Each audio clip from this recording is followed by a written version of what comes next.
Listen, you got to come see us when you come to New York, VP Biden. I will. It's a long way until November. We got more questions. You got more questions, but I tell you, if you have a problem figuring out whether you're for me or Trump, then you ain't black. It don't have nothing to do with Trump. It has to do with the fact I want something for my community. I would love to see. Take a look at my record, man. I extended the voting rights 25 years. I have a record that is second to none. The NAACP has endorsed me every time I've run. Come on. Take a look at the record. Oh my God. Okay, good news. He was semi-joking and also sounded more coherent than he has in the past. Bad news. That is an extremely arrogant thing to say, to take black voters for granted in the general. And also he said his record is excellent with black Americans, which is just patently false. I won overwhelmingly. I told you when I got to South Carolina, I won every single county. I won a larger share of the black vote than anybody has, including Barack. You know, and you take a look at my record, people talk about the crime bill. Crime bill didn't increase mass incarceration. Other things increased mass incarceration.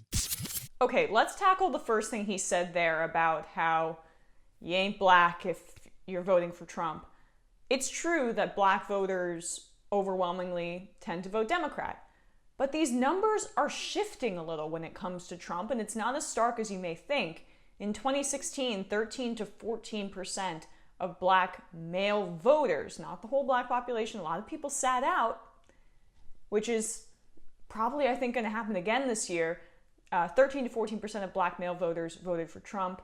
Just 4% of black female voters voted for Trump. So as you see with these figures, black women overwhelmingly despise Trump. But when it comes to his approval rating too, numbers today in 2020, it still paints a really scary picture for Democrats and does not warrant what Biden said there at all.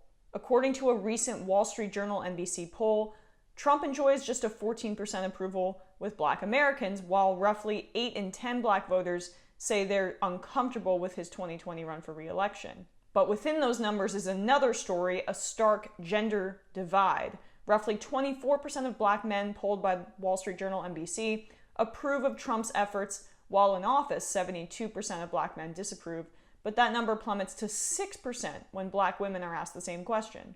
And there are reports that Trump is setting up campaign offices in predominantly black communities and selling merchandise. It sounds quite silly, but I think it was Glenn Greenwald that pointed it out. If you just shave off 2-3%, and Biden is the candidate on the other side, when his record is extrapolated, the fact that he cozied up to segregationists, among many other things, including the crime bill that he mentioned there, which was a driver of mass incarceration, by the way. He's not being truthful there. He's trying to make it semantics, but it was a federal cementing of tough on crime stances, mandatory minimums, and after it passed, almost every single state adopted it, and it drove mass incarceration, even though it was going up at the time of the bill. But this is a part of a huge, huge problem with the Biden campaign. Last week, an article came out that Biden does not see Latino voters as a path to victory. A reminder that Bernie Sanders was extremely successful with Latino voters. Hillary Clinton in 2016 failed with Latino voters. When you had Trump talking about the wall, all this disgusting racist rhetoric about Latino people in this country and immigrants, you would think the numbers would be better.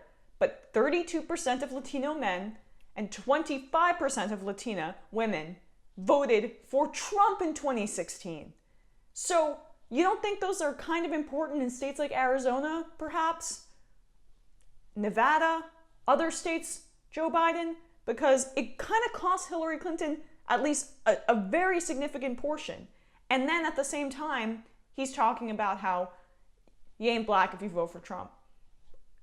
14% of black male voters did vote for Trump. They're not black? What is he saying that speaks to them?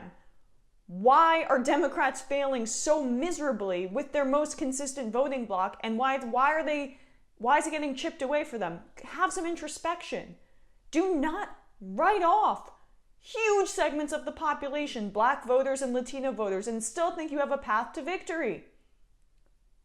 The arrogance of the Democratic Party is so unwarranted given how miserably they've failed. By the way, the last successful presidential candidate for the Democratic Party, Barack Obama, ran to the left in the presidential primary. Just a reminder for everyone who says that the centrist is the one who's supposed to win. This is scary.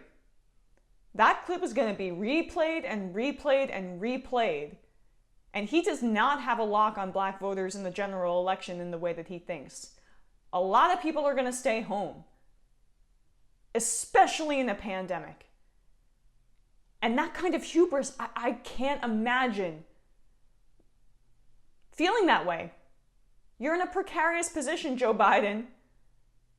God, I mean, the fact that he's even out there, his campaign's best play is to keep him quiet, honestly. Because he's riding high in the polls, not that I trust them necessarily.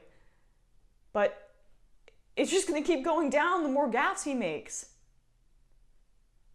Terrifying stuff. I don't understand how you can feel so strongly about your position when you just look at the facts. But that's Joe Biden.